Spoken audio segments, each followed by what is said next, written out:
Here to offer his insight into how the U.S. should respond to the crisis in Syria is former Connecticut Senator Joe Lieberman. Senator, it's great to have you back. Thanks, Shery. Good to be back. Thank you. So we've actually seen Mr. Trump act fast exactly a year ago with the Tomahawk missile attacks, and yet there was another chemical attack. How should he proceed now? Another unilateral action? Well, first I want to say how grateful I am that the president is outraged by this chemical attack. I mean, the problem is there's so much happening in the world, so much unsettled, that people get numb to what is unacceptable. And what Assad has done to his own people with gas and other weapons is unacceptable. So first, I'm grateful that the president is outraged. Now, calling out Assad and his Russian and Iranian backers, the president has to take decisive action, and I think it has to be military. So I hope he will, what he does is up to him and his aides, but I hope he will act to diminish the capacity of Assad, both in terms of chemical weapons and aggression generally. Do you believe that there's more consensus now after this alleged chemical attack in the Trump administration? Because just until a couple of weeks ago, Mr. Trump kept saying that he wanted to withdraw troops from Syria. Well, I hope there's more consensus.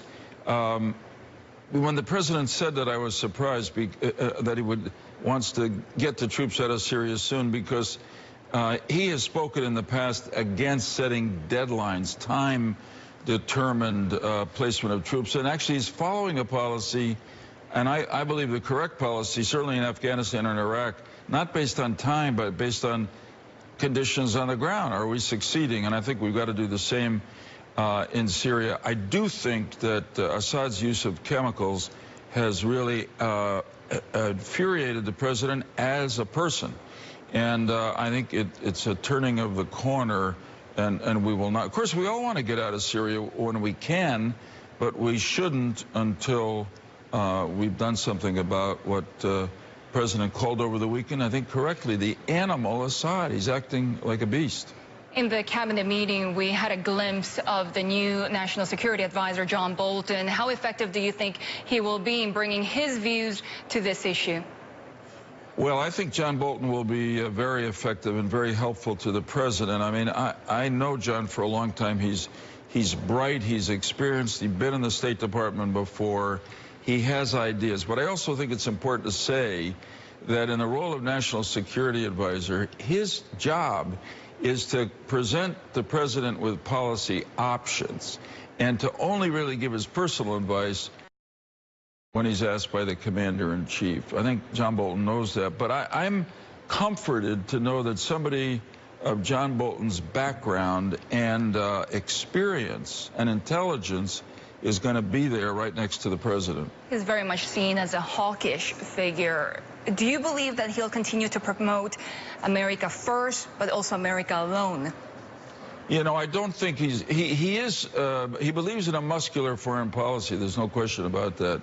But I think people have tried to make him into something he's not. He's not Dr. Strangelove. He's a very thoughtful, disciplined person and not reckless at all. Secondly, his whole history is internationalist. I mean, when he was in the State Department under President Bush, he led a multilateral proliferation security initiative, which involved about 100 countries, not America alone, but America leading 100 countries to work against weapons of mass destruction, materials supporting terrorists, etc. So I think he's a first-rate person, and we're lucky to have him in the White House. One country that is in a very tight spot right now, Israel. We've been hearing that a Syrian airbase was hit by a missile attack, which the Russians and the Syrians are saying was carried out by Israel. Do you expect them to tolerate a growing Iranian influence at its doorstep, or is it better for them to act?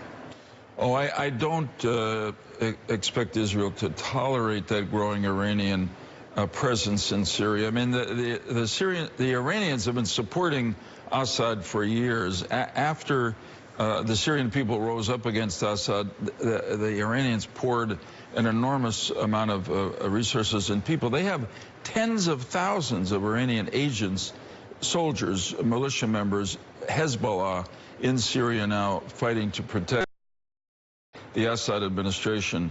The Israelis are right next door. They can't stand back, and we're not asking them to stand back. They don't confirm that they struck this base in the last day, but I wouldn't be surprised if it was them, because they probably saw some development by Iran in that Syrian base that made them feel they better knock it out before it threatens Israeli security. They already struck at that same base in February. So. That's correct. And incidentally, if this was happening, hard to imagine, next door to us, Mexico or Canada, we do exactly what the Israelis have done to the Iranians. Senator, always great to have you with us. Thank you, Shery. Thank you very much for your time. That was former Canadian